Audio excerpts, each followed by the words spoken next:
Terima kasih atas waktunya pada hari ini. Sebelumnya saya ucapkan Assalamualaikum warahmatullahi wabarakatuh. Selamat siang.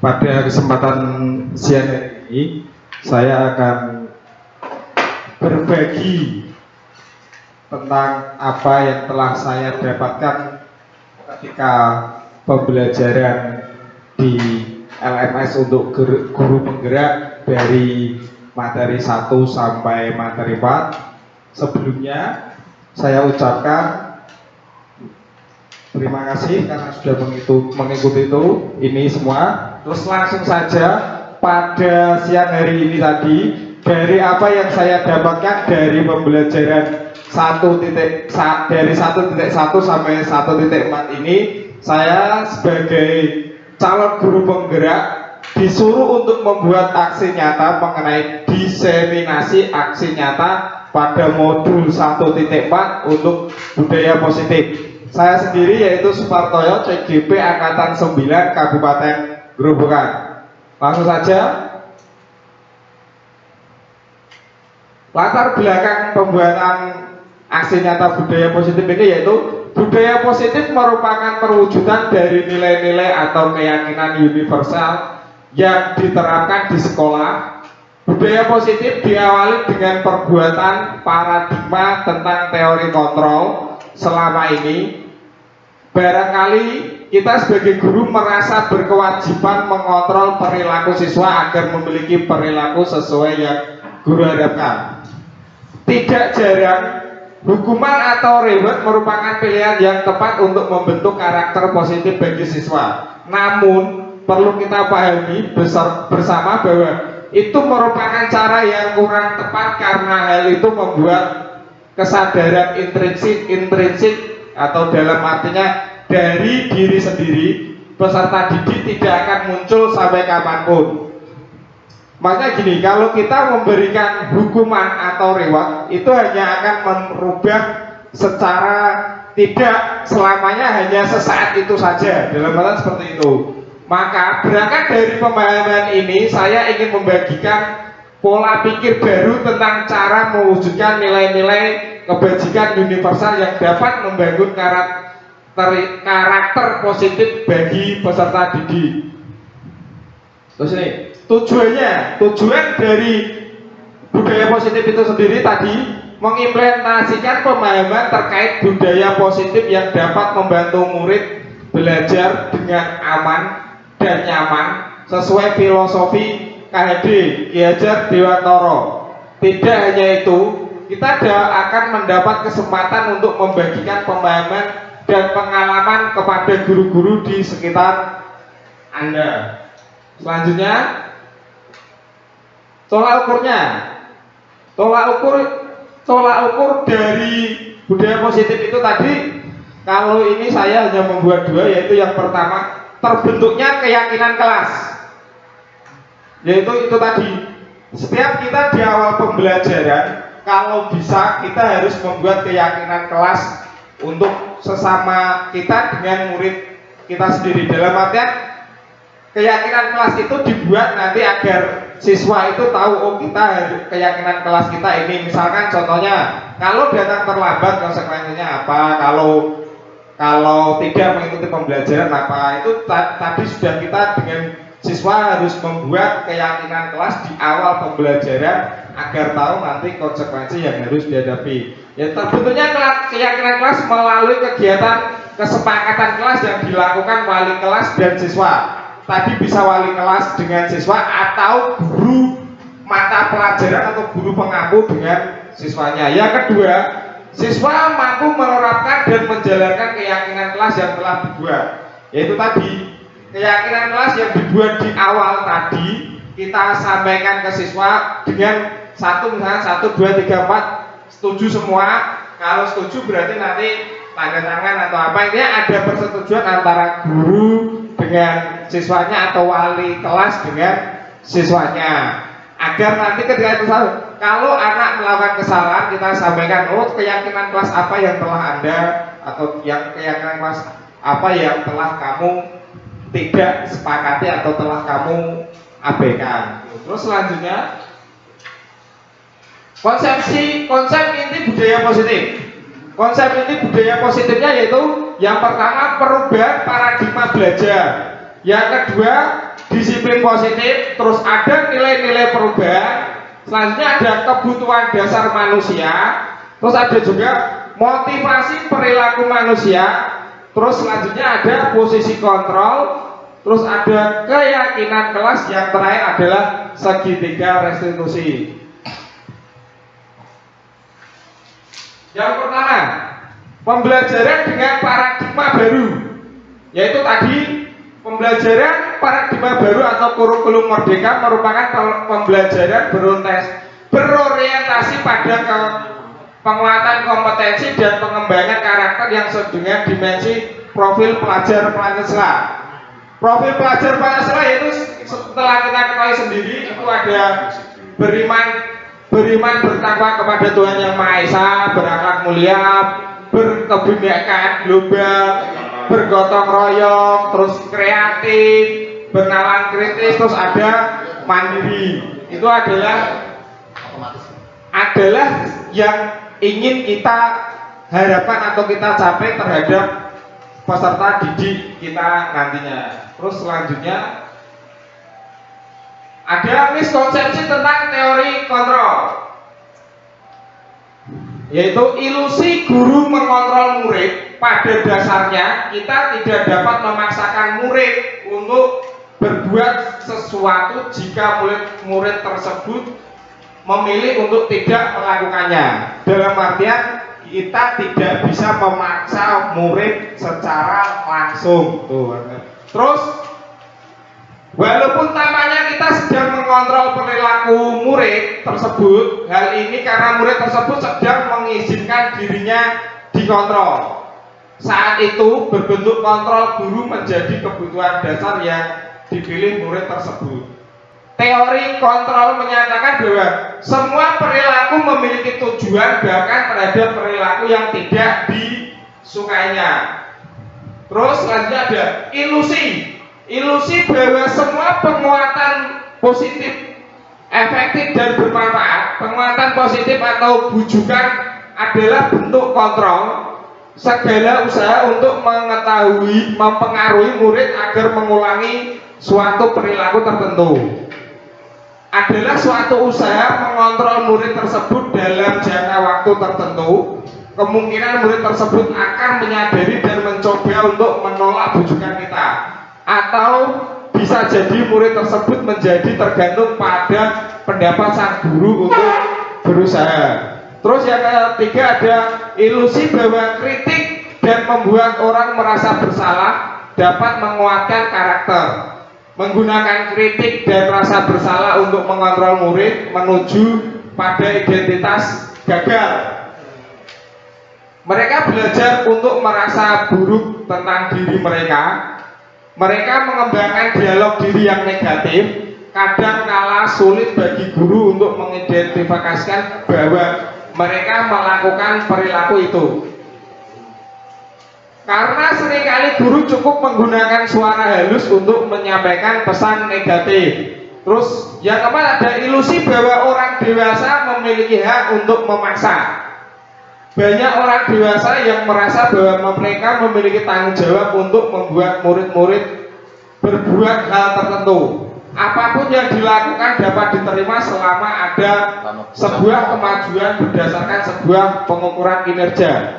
Pada saat itu pula orang dewasa akan menyadari bahwa perilaku tidak akan efektif untuk jangka waktu panjang dan sebuah hubungan permusuhan akan terbentuk. Terus selanjutnya mengubah paradigma stimulus respon pendekatan teori kontrol. Bagaimana seorang bisa berubah dari paradigma stimulus respon kepada pendekatan teori kontrol?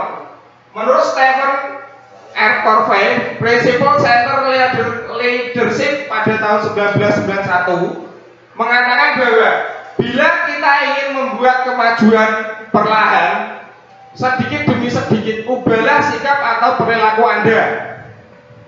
Maksudnya kita bisa berubah dari yang bermula dari perilaku diri kita sendiri, baru kita bisa menularkan ke orang lain.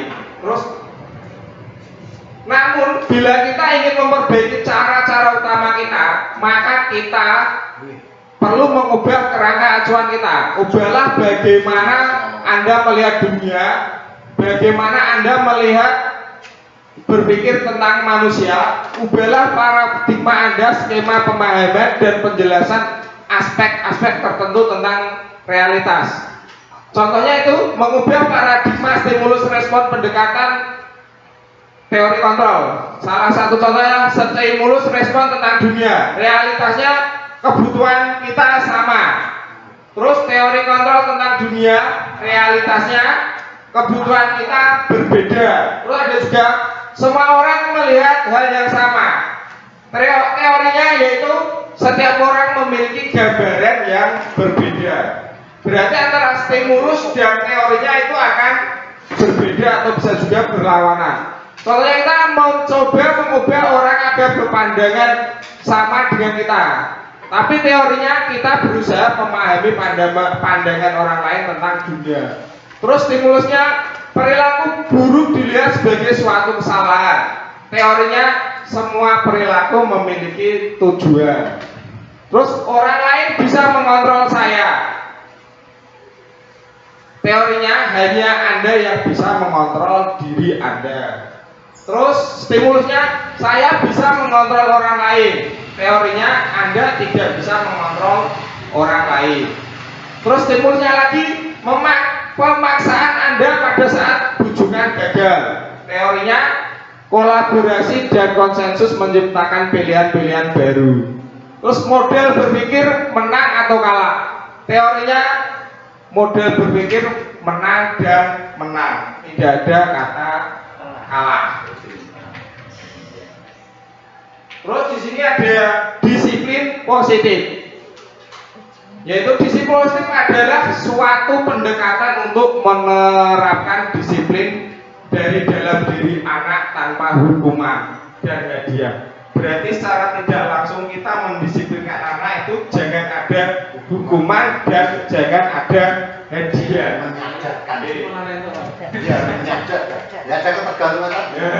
Karena itu tadi kalau kita menghukum itu hanya tidak akan berlangsung lama, hanya saat itu juga. Dan kalau kita memberi hadiah, anak aku akan tertib aku untuk hadiah. Kalau tidak ada hadiah berarti anak akan sakar diri dalam arti seperti itu.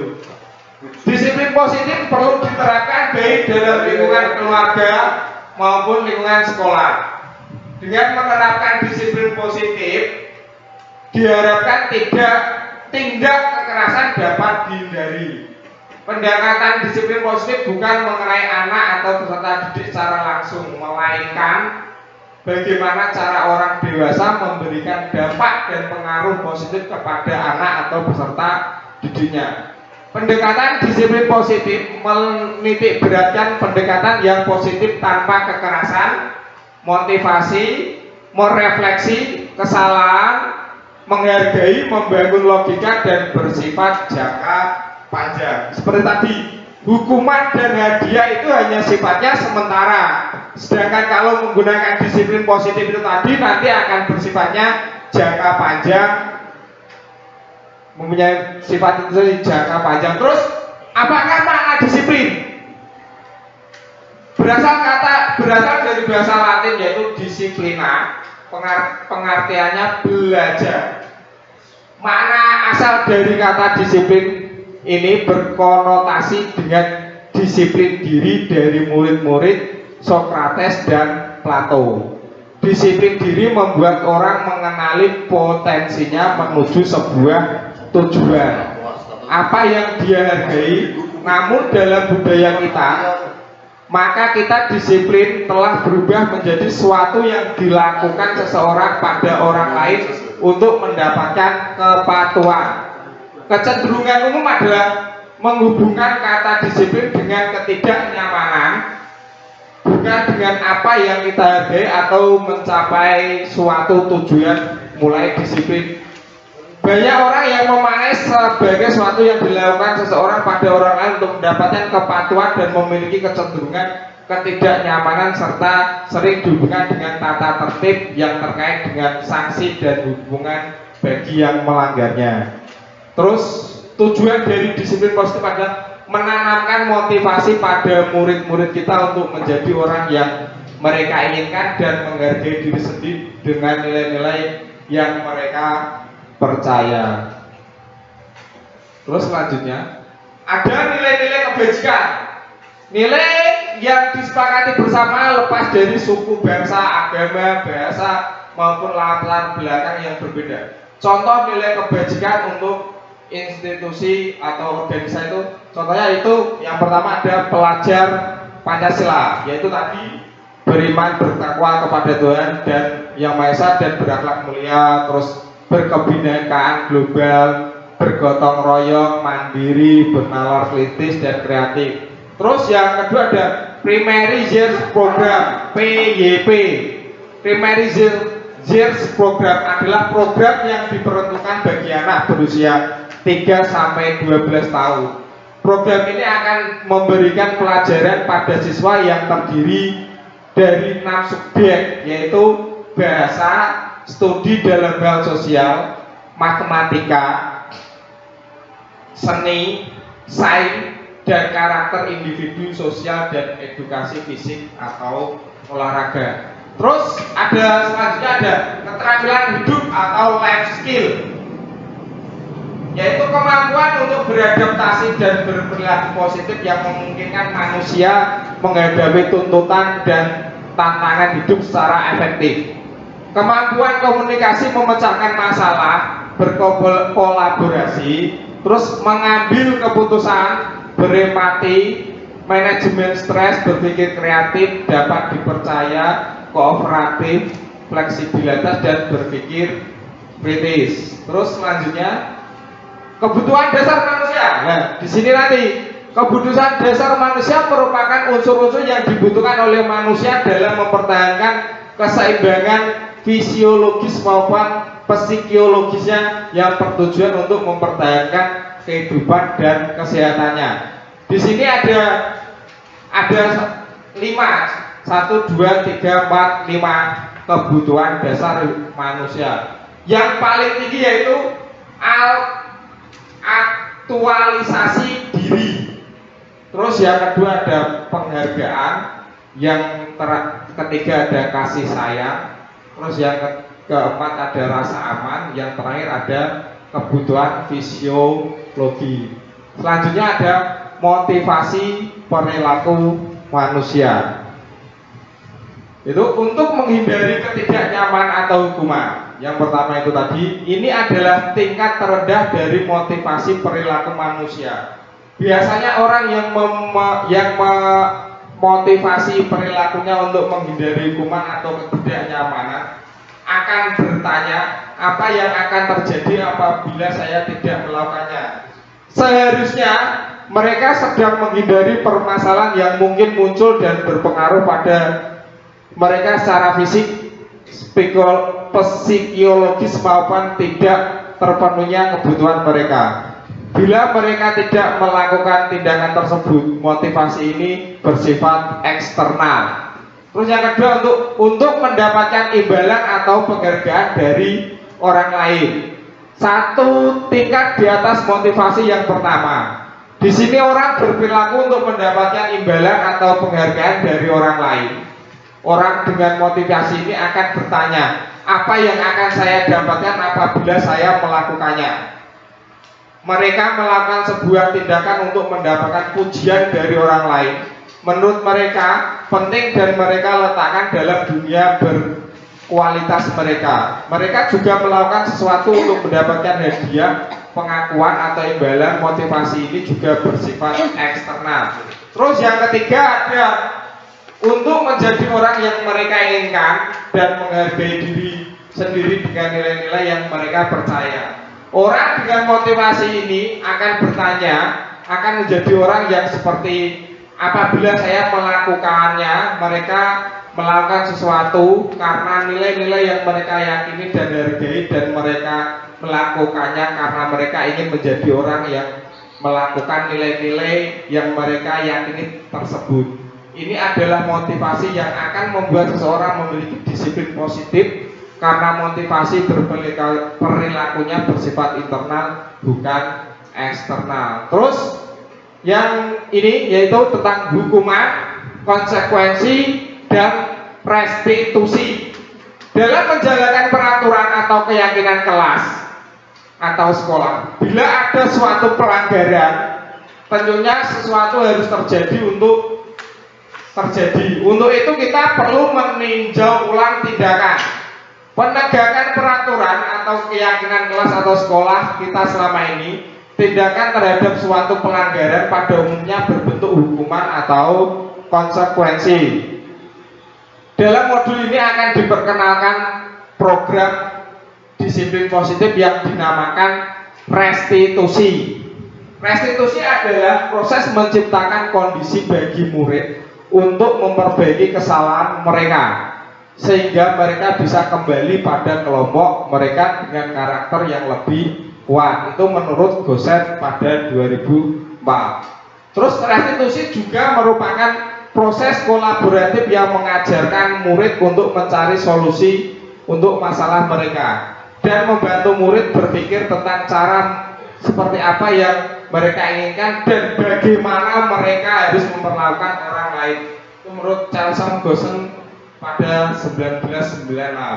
Terus dalam hukuman, konsekuensi, dan restitusi ini dibagi dalam ada identitas gagal yaitu berupa hukuman, terus ada identitas sulit berupa disiplin dan konsekuensi serta restitusi. Hukuman yaitu perilaku pasif agresif meningkat. Konsekuensinya penguatan hanya bertahan dalam jangka waktu yang pendek. Restitusinya masalah terpecahkan. Terus ada lagi sistem tidak akan berjalan bila murid tidak takut. Konsekuensinya memerlukan monitoring dan supervisi terus-menerus dari guru. Restitusinya murid belajar bertanggung jawab untuk perilakunya.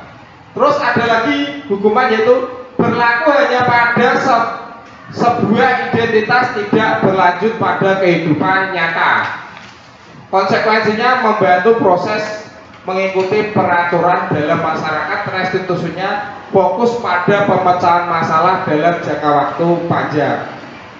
Peraturannya adalah kamu harus, maka konsekuensinya apa peraturannya, maukah kamu melakukannya, dan terima kasih. Terus restitusinya apa yang kamu yakini, apa yang bisa kamu lakukan untuk memperbaiki masalah ini. Terus ada lagi murid atau anak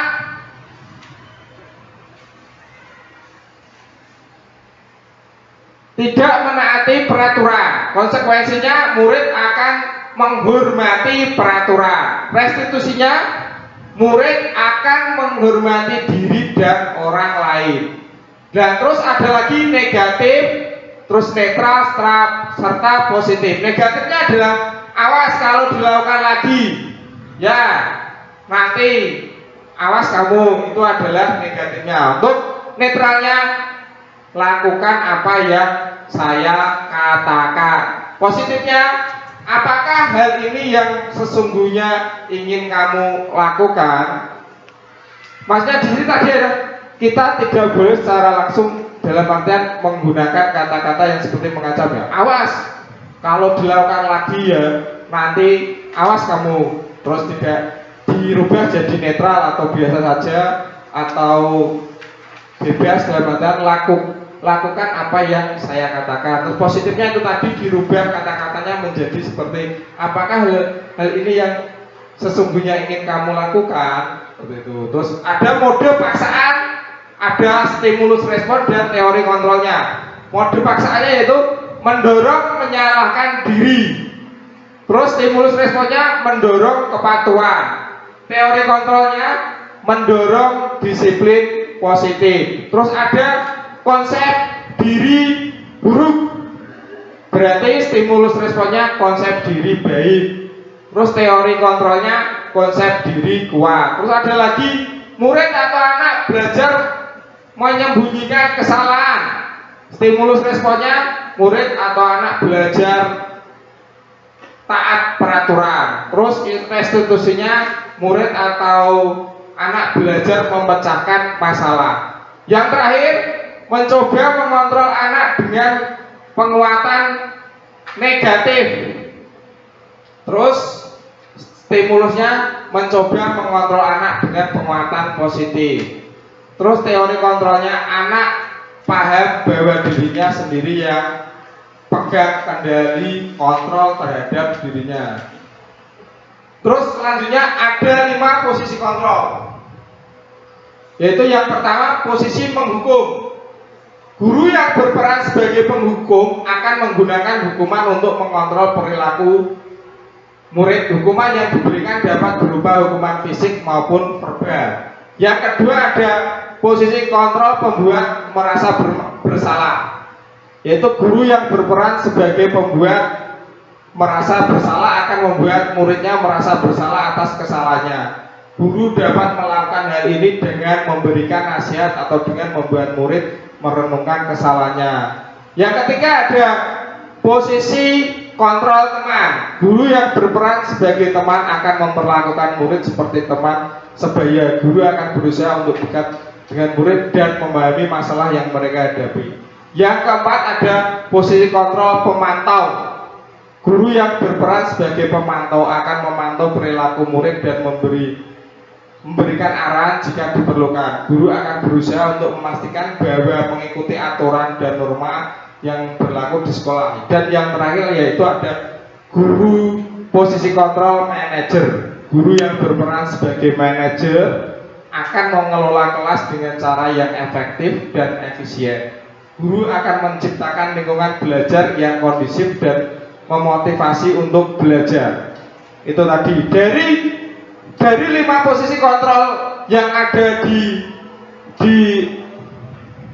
slide ini, rata-rata untuk Bapak Ibu guru seringnya menggunakan posisi kontrol sebagai apa? Rata-rata posisi kontrol pembuat merasa bersalah, berarti Bu. Berarti guru yang berperan sebagai pembuat merasa bersalah akan membuat muridnya merasa bersalah atas kesalahannya. Guru dapat melakukan hal ini dengan cara memberikan nasihat atau dengan membuat murid merubah kesalahannya. Bisa malah bersalah ini.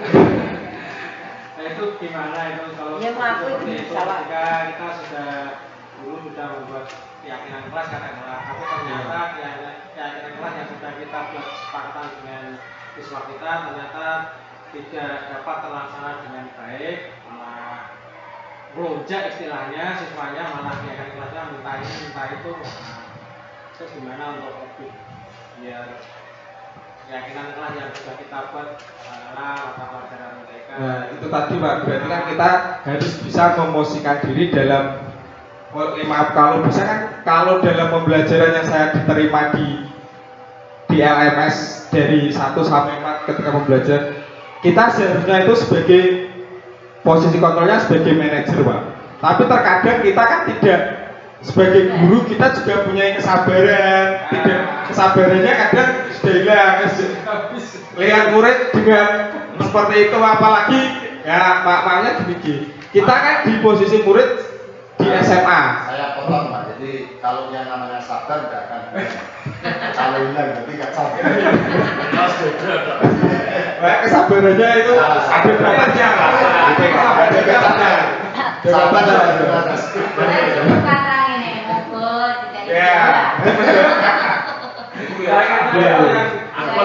Kita sampaikan istilahnya makanya gini, kita kan posisinya kita di anak didik kita positif gitu ya. nanti. Kita posisinya kita di murid SMA.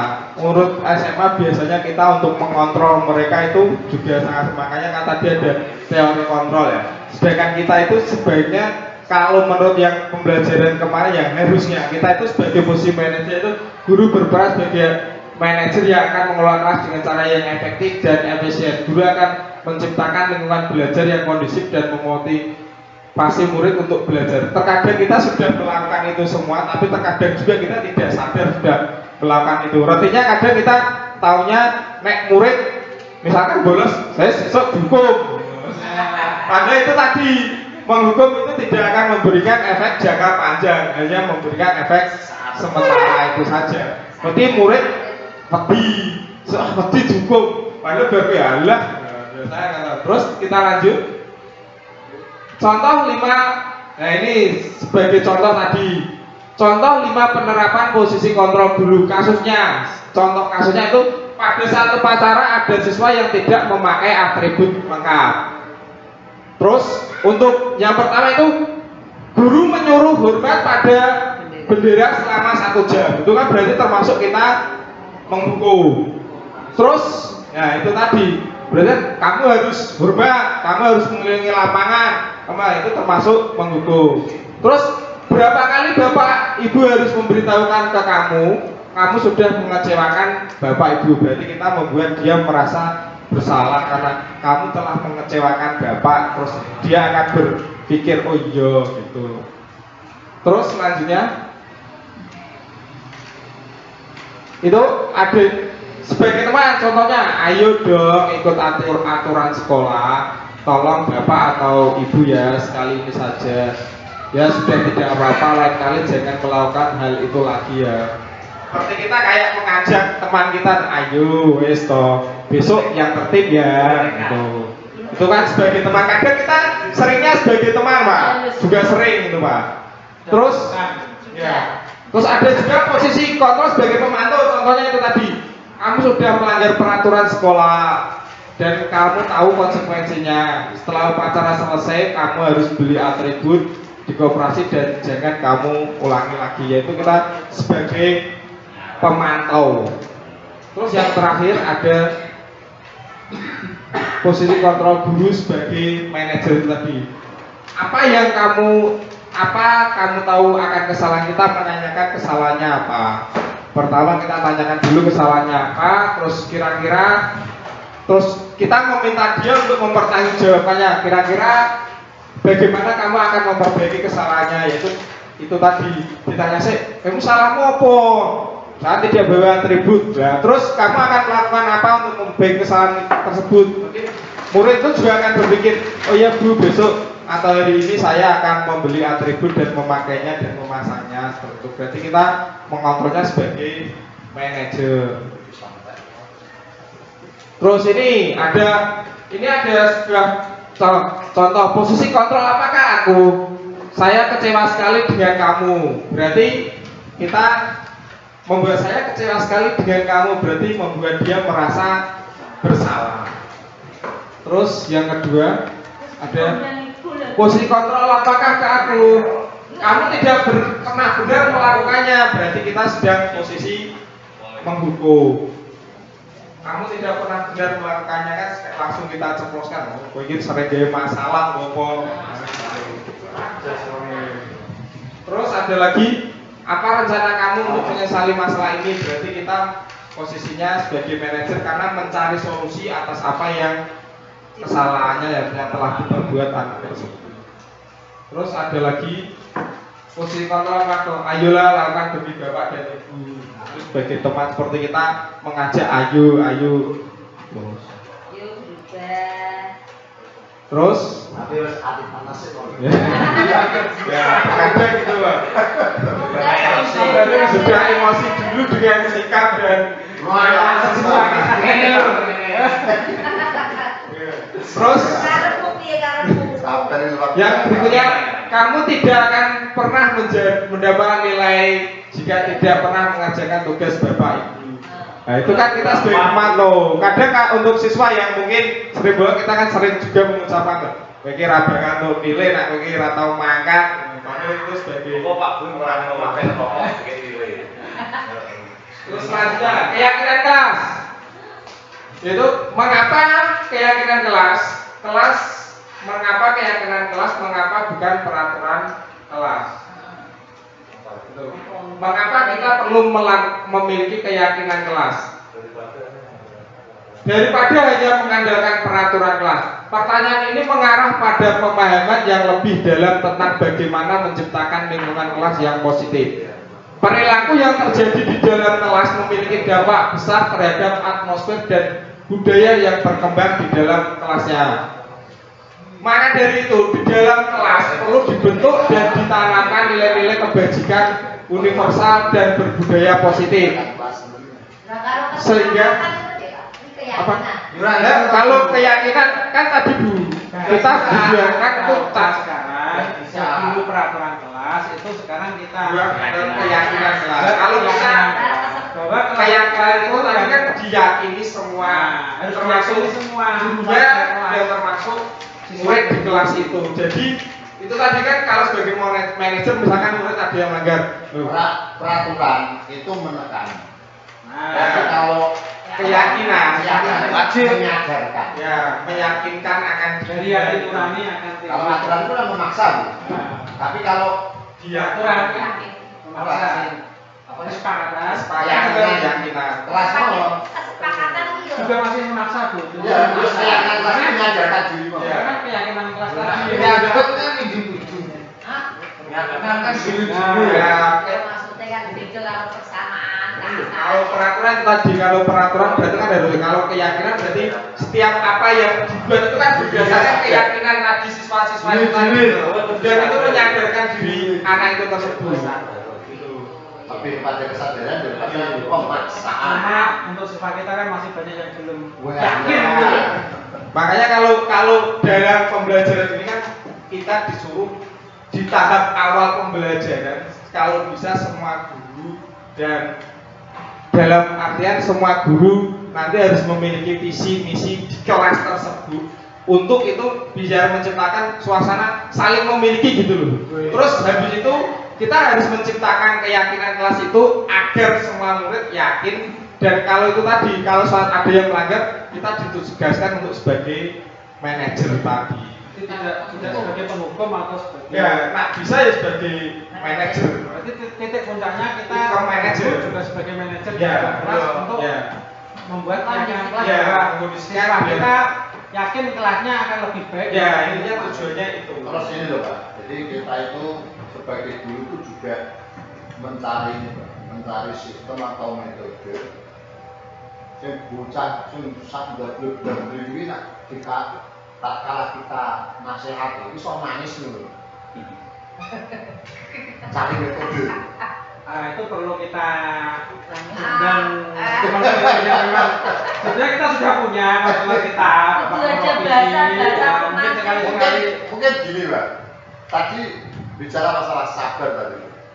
Karena ketika kita menghadapi anak yang seperti itu, nurani kita itu sudah gak sabar. Ya itu Pak, masalahnya.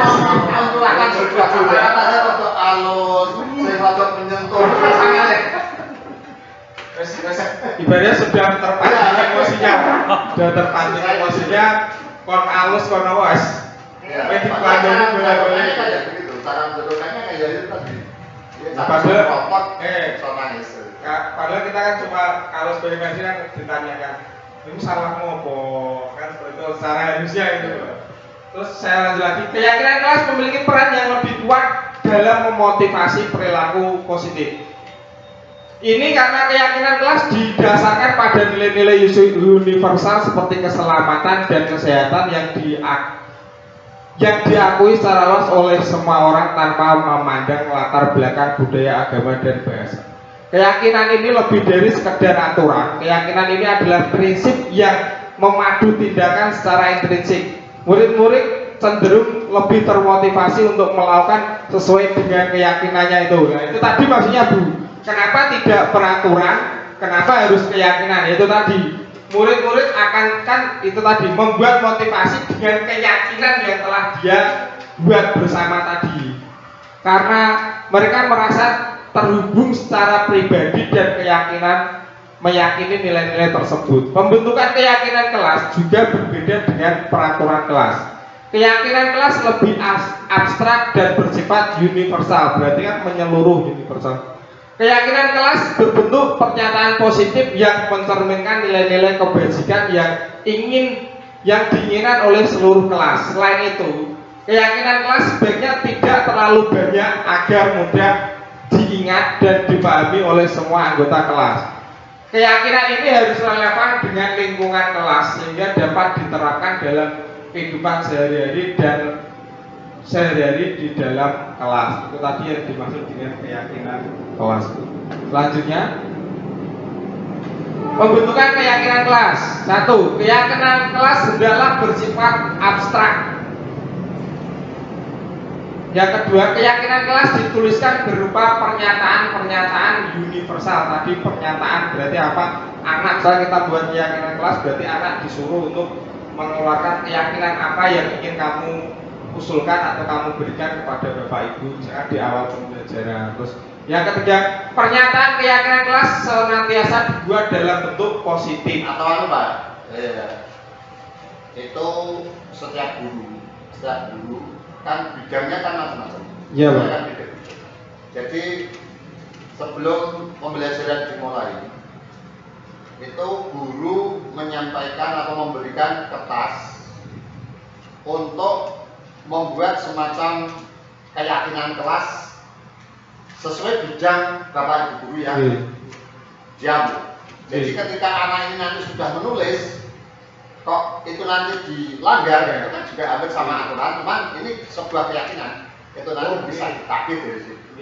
Ya makanya itu kan kalau bisa dibuat di awal, misalnya kalau awal pembelajaran, tahun pembelajaran itu Pak. Jadi ketika nanti mereka sudah tahu keyakinan, kalau bisa pun dibuat yang bagus, nanti ditempel per anak atau apa, ditempel di situ keyakinannya ini. Jadi ketika mereka melanggar atau apa, mereka tahu konsekuensi, atau kita sebagai manajer bisa memberitahukan keyakinan apa yang telah ditulis dan solusinya untuk itu bagaimana. Itu apa Pak?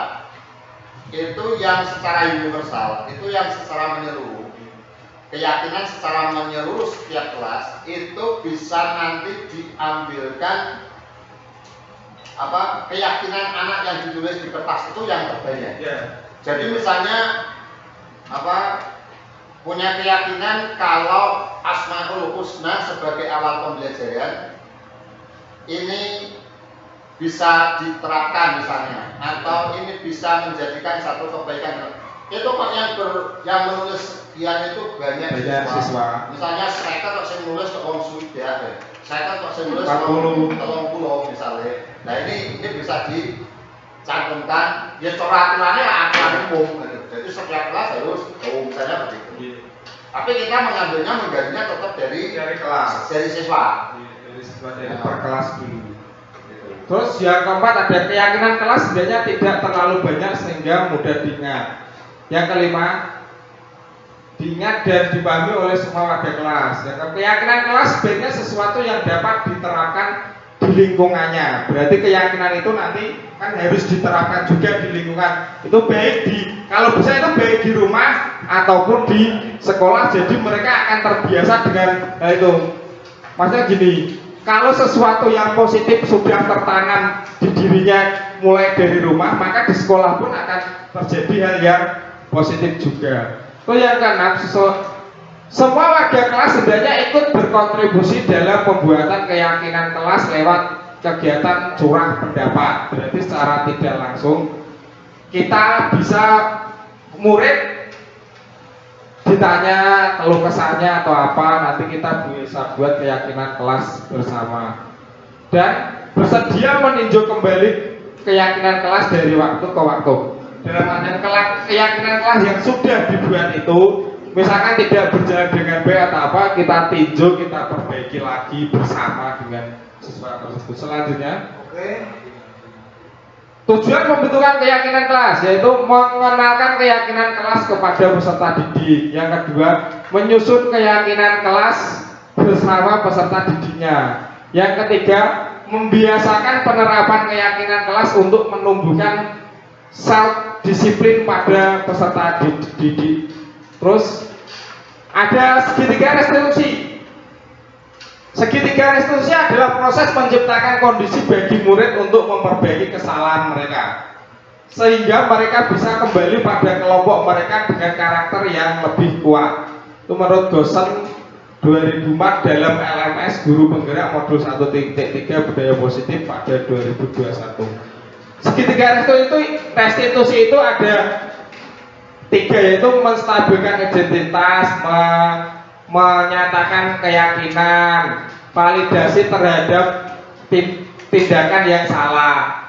Terus itu contohnya keyakinan kelas yang telah disepakati, kamu ingin menjadi orang yang seperti apa, terus adakah cara yang lebih efektif untuk mendapatkan apa yang kamu butuhkan, terus ada kamu tentu punya alasan mengapa melakukan hal tersebut. Terus 3 langkah dalam segitiga restitusi, yaitu yang pertama menstabilkan identitas, yang kedua ada validasi tindakan yang salah, yang ketiga ada menanyakan keyakinan. Terus selanjutnya ada menstabilkan identitas, yaitu jika anak berbuat salah identitas, maka ada kebutuhan dasar mereka yang tidak terpenuhi. Berarti secara logikanya, nek anak berbuat salah, berarti secara logikanya ada sesuatu hal yang tidak terpenuhi, makanya dia berbuat seperti itu. Walaupun itu mungkin yang tidak terpenuhi dari rumah dibawa ke sekolah atau dari mana, kalau kita kan tidak bisa menerka-nerka seperti itu. Terus ada bagian dasar segitiga restitusi memiliki tujuan untuk merubah orang yang gagal karena telah berbuat kesalahan menjadi orang yang sukses. Yaitu tadi dicari dulu masalahnya apa sehingga dia melakukan itu, terus kita perbaiki, kita carikan solusi untuk supaya anak tersebut menjadi orang yang sukses nantinya. Amin. Terus kita harus mampu mengidentifikasi keyakinan kelas dengan menyatakan kalimat seperti ini. Ini contohnya.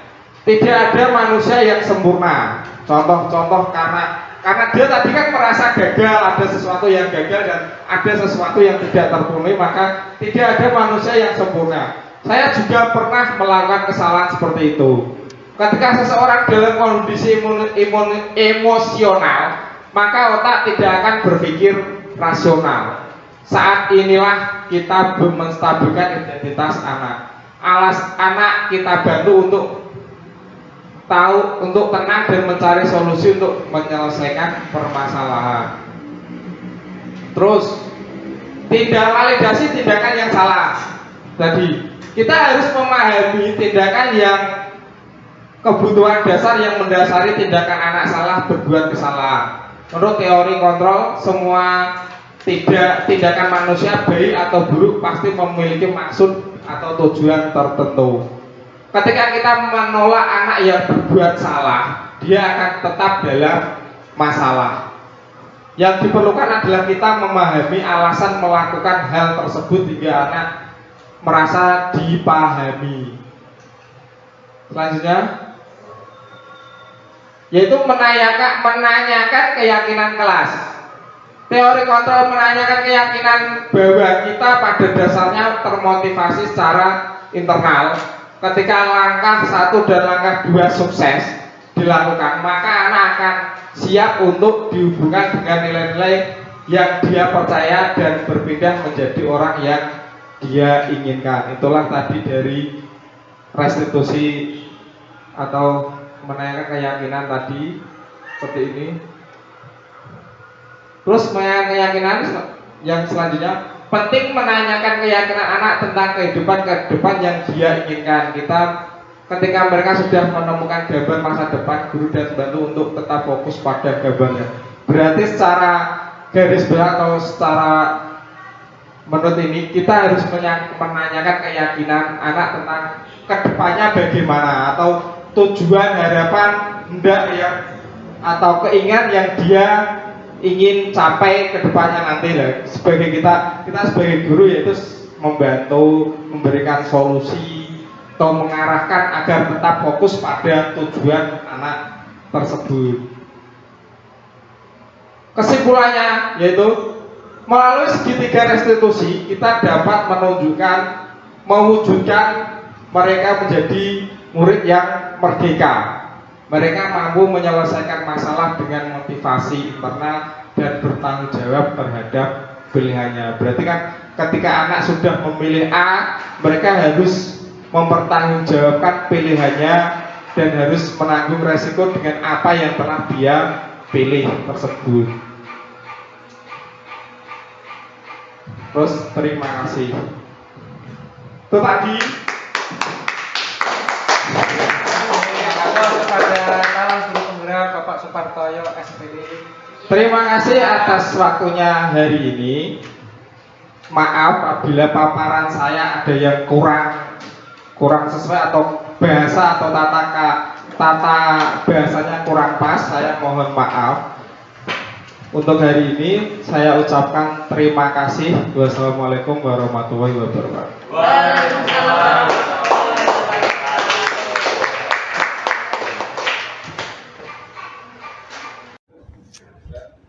Selamat siang, Pak. Ya, siang.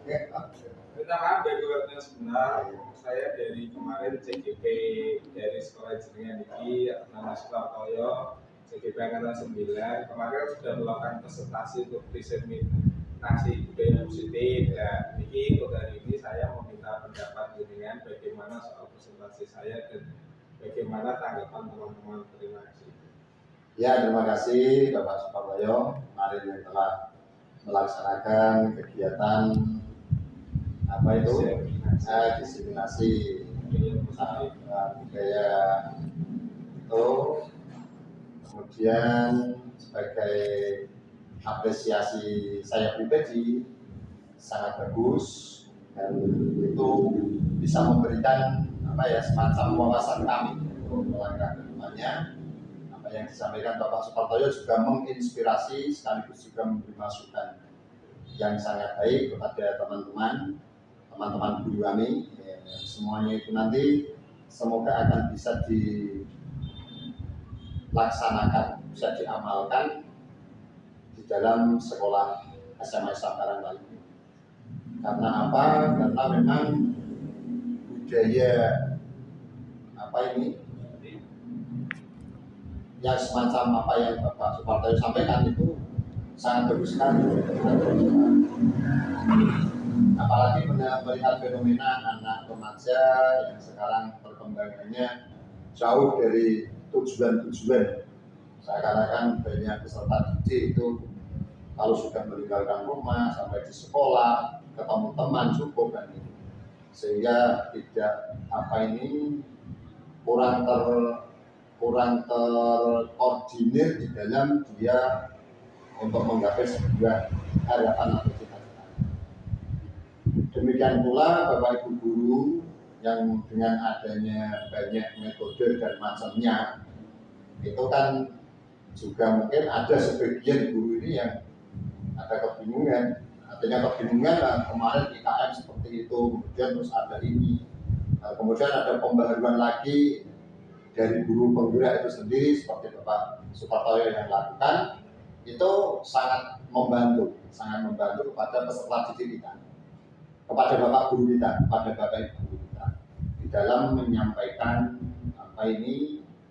cara-cara atau sistem-sistem dalam dia menyampaikan pembelajaran.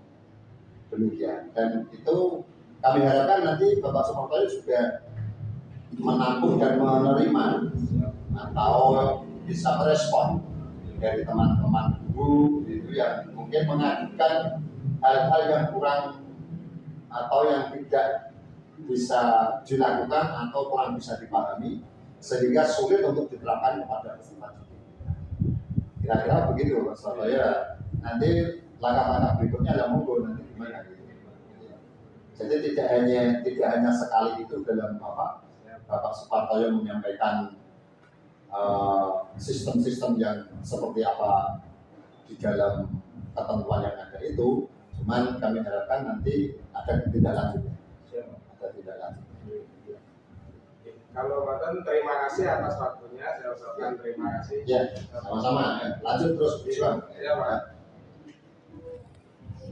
Selamat siang Bu Dipo, terima kasih atas waktunya. Saya menjadi sebentar. Di sini saya ingin meminta tanggapan dan masukan dari Bu Dipo selaku wakil kesiswaan dan selaku guru geografi di SMA Islam Karangbayu, karena saya kemarin telah menyampaikan diseminasi budaya positif tentang pemaparan materi budaya positif yang saya dapat dari pembelajaran di CGP Angkatan 9 ini. Untuk itu saya minta tanggapan dan masukan dari Bu Dipo biar jauh lebih baik ke depannya, karena ke depannya nanti mungkin akan juga banyak tugas-tugas ya aksi nyata yang akan saya buat. Tolong minta tanggapan dan masukannya. Terima kasih. Untuk presentasi yang kemarin yang Pak Yoyo utarakan tentang budaya positif, menurut saya itu sangat bagus. Saya mendukung sekali dengan adanya budaya positif, itu akan mewujudkan suatu tujuan khususnya bagi sekolah dan anak-anak yang ada di lingkup SMA Islam Karangmelayu. Kita ketahui walaupun budaya positif yang kecil saja itu nanti akan memberikan akibat ke depannya nanti akan lebih baik lagi. Contoh kecil, membiasakan salam, membiasakan senyum, kemudian ketemu bapak ibu guru, saling bersalaman. Nah, itu budaya-budaya positif yang diawali dari lingkungan kita, itu nanti akan membiasakan anak sampai di rumah juga akan memperlakukan seperti itu, kebiasaan-kebiasaan. Jadi terima kasih juga kemarin sudah menginspirasi kita para dewan guru untuk bisa melanjutkan budaya positif yang jangan sampai istilahnya terputus. Ya, setiap hari, setiap menit kalau kita masuk ada anak yang salah atau gimana, kita motivasi, kita ingatkan. Nah, supaya perilaku mereka itu timbul secara sadar, secara yakin pada dirinya itu sendiri. Ya, itu tanggapan saya. Jadi Masukannya istilahnya saya benar-benar mendukung adanya budaya positif sehingga nanti bisa sama-sama di lingkungan SMA Islam semuanya bisa melakukan setiap harinya sebagai bahan siswa-siswa untuk hidup di lingkungan keluarga, di lingkungan masyarakat. Seperti itu. Terus masukan buat saya misalkan untuk Pak Toyo sebagai guru penggerak dan sebagai motivator nantinya untuk bisa membimbing guru-guru yang dalam artian kurang pengetahuan, kurang wawasan atau apapun dari itu terkait dengan info-info daripada pemerintah tentang pendidikan bisa disampaikan kepada guru yang lain agar bisa memotivasi guru untuk tetap berkembang, tetap maju walaupun usianya tua, bukan menjadi pemuda. Terima kasih Pak Yoyo untuk masukan Pak Yoyo ke depannya ya tetap lanjutkan. Siap. Tetap lanjutkan dan tetap mumpung usia masih muda, belajar itu tidak memandang usia.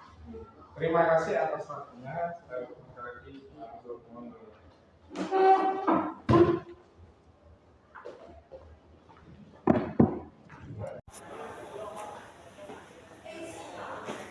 Pak Gus, selamat pagi atau selamat siang. Ini saya CGP dari SMA Islam Angkatan 9 Adinama Sukartoyo. Kemarin kan sudah melakukan diseminasi tentang aksi nyata budaya positif di jam sekolah itu kemarin ya.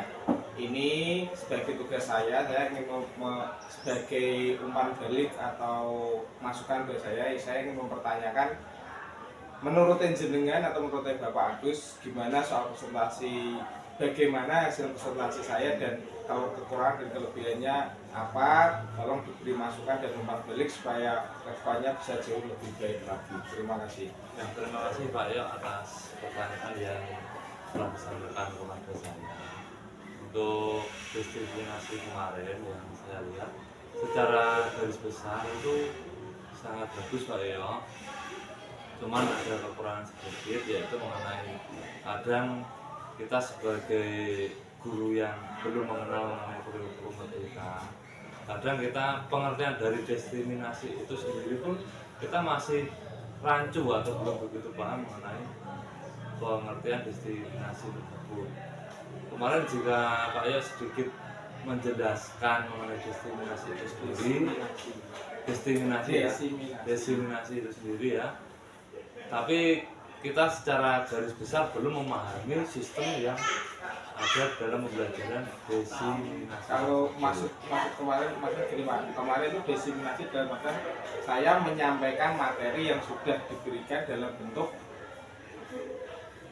memaparkan semuanya ke teman-teman atau teman sejawat dalam ini untuk yang jelas itu adalah budaya positifnya gitu. Jadi kemarin menurut jenengan materi budaya positif yang sudah saya berikan itu sudah sesuai, sudah bagus atau belum, yang materi budaya positif tentang restitusi, segitiga restitusi, tentang penanganan caranya kita menghadapi masalah terhadap murid, penyampaiannya, terus bagaimana posisi kontrol kita sebagai penghukum, pengamat, atau sebagai manajer, atau sebagai merasa bersalah, itu maksudnya dalam artian ini penyampaiannya itu bagaimana?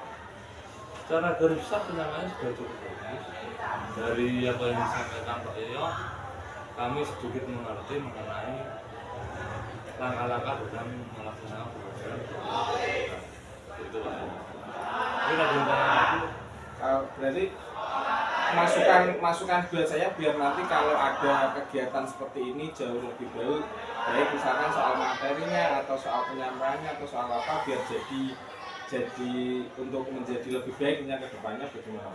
Ya, menurut saya secara pribadi yang saya tekankan kepada Pak Yo dalam menjelaskan materi yang disampaikan, kalau bisa jangan terlalu tergesa-gesa seperti itu Pak Yo. Ya, semoga ke depan Pak Yo semakin berbahagia. Itu Pak Yo.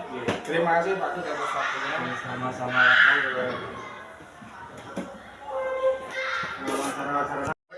Selamat siang, dengan waktunya sebentar karena kemarin setelah paparan saya mencoba menggali apa kekurangan dan kelebihan saya atau bagaimanapun. Maksud saya di sini saya meminta tanggapan Pak Slamet mengenai paparan saya tentang diskriminasi budaya positif kemarin.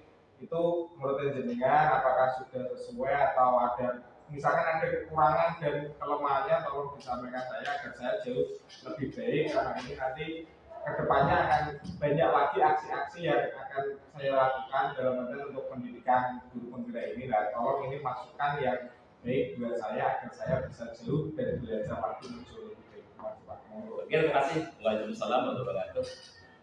Setelah mendengarkan apa yang Bapak Yoyo sampaikan, memang kemarin itu sedikit bisa menambah cakrawala untuk mengatasi keadaan satu kelas. Ini memang agar terjadi komunikasi, keseimbangan antara guru yang mau mengajar dan murid yang mau diajar.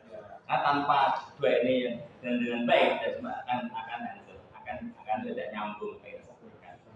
Memang kita setelah mendengar apa yang disampaikan itu ya cukup bagus.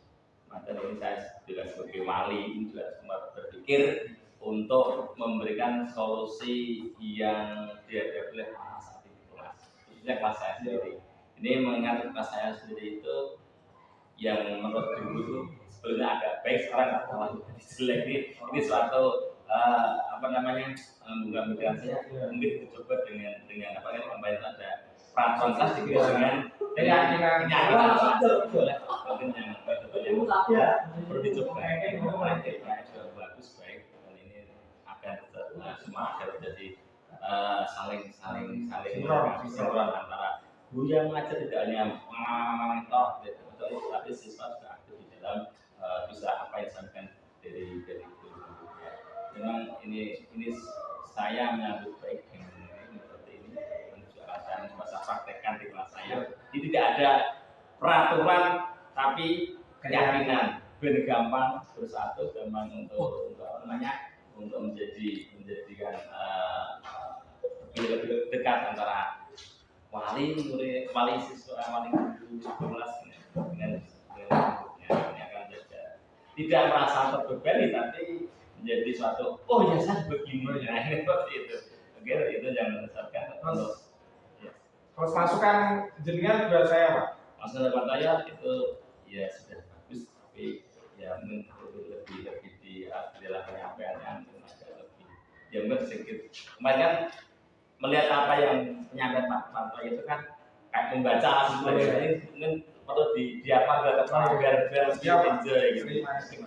Terima kasih atas waktunya Pak. Ya.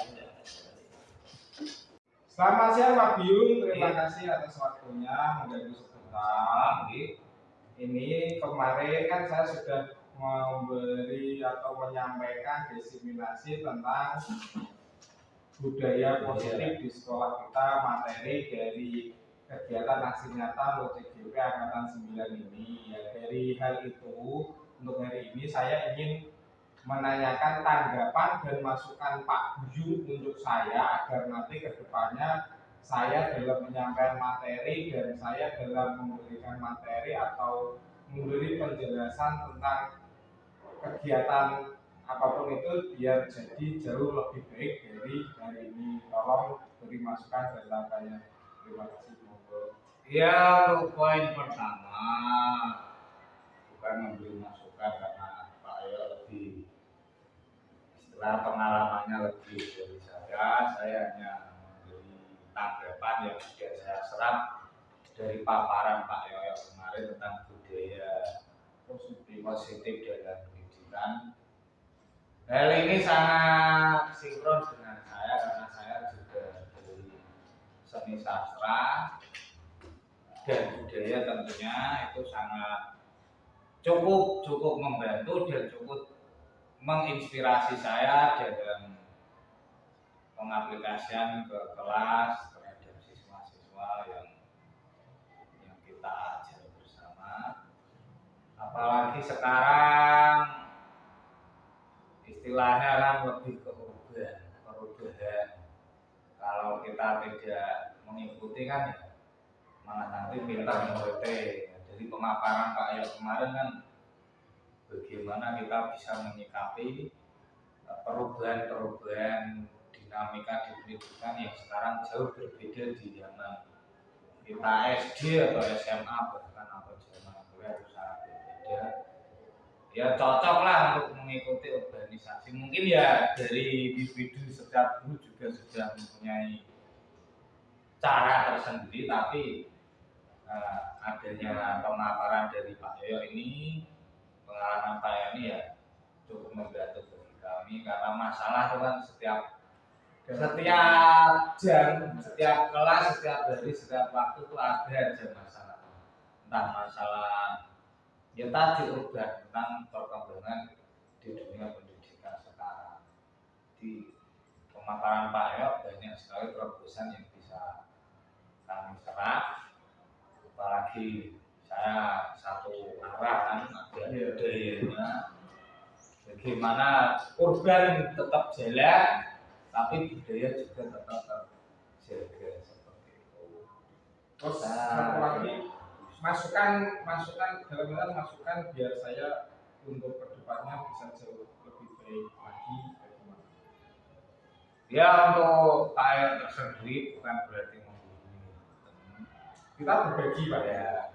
Kalau Pak Yoyo itu lebih ke komunikasinya.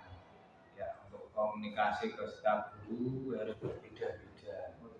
Pak Eko seperti itu, Pak Slamet karakternya seperti itu, jadi jangan disamakan. Atau ke saya sendiri yang suka seni, suka sastra, jadi cara komunikasi penyampaiannya agak berbeda, jangan terlalu formal, jangan terlalu apa. Terima kasih atas waktunya. Terima kasih.